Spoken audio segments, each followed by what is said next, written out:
Okay, so here are some keys to determine, again, if it's the voice of self, if it's the voice of God, or if it's the voice of the enemy.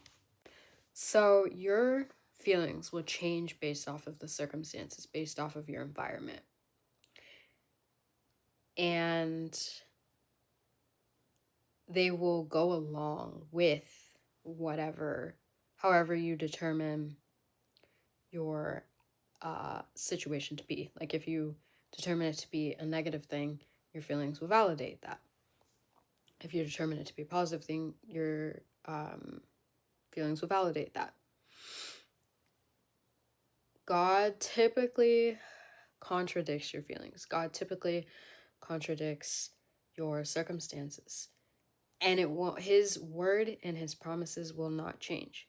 So when you believe you got a word from God, or you actually did get a word from God, but then the circumstances look a little funky, which typically that's how that happens, and you start thinking, oh, maybe he wants me to actually do this. That is something you need to take captive of and examine and realize, oh, that was my feelings.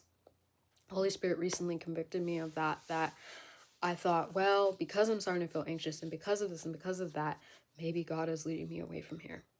That was not the case. He convicted me by telling me my something around the lines of like, your feelings don't dictate my purposes. And I'm like, oh, okay. So yeah, examine your feelings and how much they go along with your circumstances, and then remind yourself of what God originally spoke to you, or what you think he originally spoke to you, and see if they align. Most of the time they won't, to be honest. Another thing to consider is where the voice originates from and where it resonates. This sounds kind of weird, and I mentioned this in my long form video. You can watch that if you want more information on it. But I realized that a lot of people who suffer really badly with schizophrenia and related things might say, the voices in my head, the voices in my head. And there's a reason for that. That's because the enemy doesn't have access to your spirit.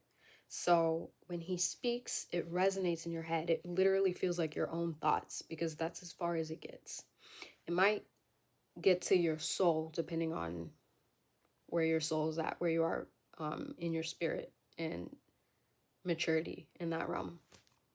The voice of God will never resonate just in your head. It will feel like a deep, it might not always feel like a deep conviction, but it will resonate on a deeper level, if that makes sense.